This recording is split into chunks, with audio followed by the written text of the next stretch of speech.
என் கண்கள், என் நோக்கம் கிறிஸ்துவ பின்பற்றுறதுனுடைய நோக்கம், உலகத்தில் வாழ்வதன் நோக்கம் இதுதான். அன்பில் பரிசுத்தமும் குற்றமற்றவனுமாக இருக்கணும். எபேசியர் 1:3. இந்த நோக்கத்தை நிறைவேற்றணும்னா தேவன் நம்மகிட்ட சந்தோஷப்படுவார்.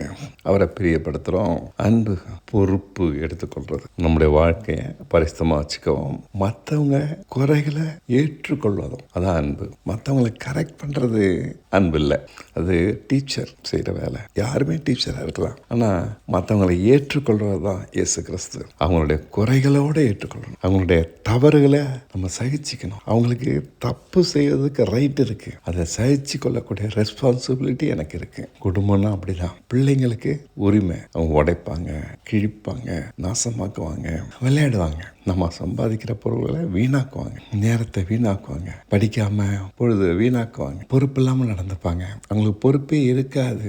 அவங்க தான் பிள்ளைங்க. பெற்றவங்க பொறுப்பாக நடந்தால் தான் அங்கே குடும்பம் இருக்கும். அவங்க செய்கிற தவறுகளாட்டு சகிச்சுக்கிட்டு இருக்கு, பொறுத்துக்கிட்டு அவங்க குறைகளை ஏற்றுக்கொள்வதனால தான் குடும்பம் இருக்குது. அவங்கள சகிச்சு கொள்றவங்க தான் பெற்றவர்கள், ஏற்றுக்கொள்றவங்க தான் பெற்றவர்கள். திருத்தலாம், ஒரேடியாக எல்லாரையும் திருத்திட முடியாது. நம்ம சகிக்க சகிக்க சகிக்க தான் பிள்ளைகளை திருத்துறதுக்கான உரிமை நம்ம மேலே கிடைக்கிது. சகிக்காம கரெக்ட் பண்ணவே முடியாது.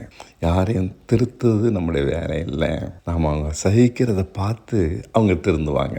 எவ்வளோ தூரம் சகிச்சுட்டு இருக்கணுன்றதை பார்த்து தான் அவங்க திருந்துவாங்க. இதுதான் குடும்பம். பெரியவங்களுக்கு பொறுப்பு, சிறியவர்களுக்கு உரிமைகள், தப்பு செய்ய உரிமைகள். அதுதான் சர்ச். சர்ச்சும் அப்படி தான். சர்ச்சை நடத்தவன் முன்னாடி இருக்கவன் முன்மாதிரியாக இருக்கணும். எப்படி குறைகளை ஏற்றுக்கொள்றதுனால திருத்துறது யாருமே செய்யலாம். அவன் டீச்சர், அவன் சவிக்கலாம், அடிக்கலாம், பயமுறுத்தலாம். ஆனால் இயேசு கிறிஸ்து அப்படி இல்லை. சகிச்சு கொள்றாரு, ஏற்றுக்கொள்றாரு. அவங்க குறைய தான் குறையாது. அவங்களுக்காக தான் அடிப்படுறதுக்கு இடம் கொடுக்குறாரு, நஷ்டப்படுறதுக்கு இடம் கொடுக்குறாரு. நம்முடைய பாவங்களுக்கு அவரே அடிக்கப்படுறாரு. இதுதான் முன்மாதிரி. இந்த முன்மாதிரியை தான் ஆண்டவர் நம்மகிட்ட எதிர்பார்க்கிறாரு. அப்படி ஒருத்தர் முன்மாதிரியாக இருந்தால் தான் அவனை சுற்றிலும் ஒரு சபை உண்டாகும்.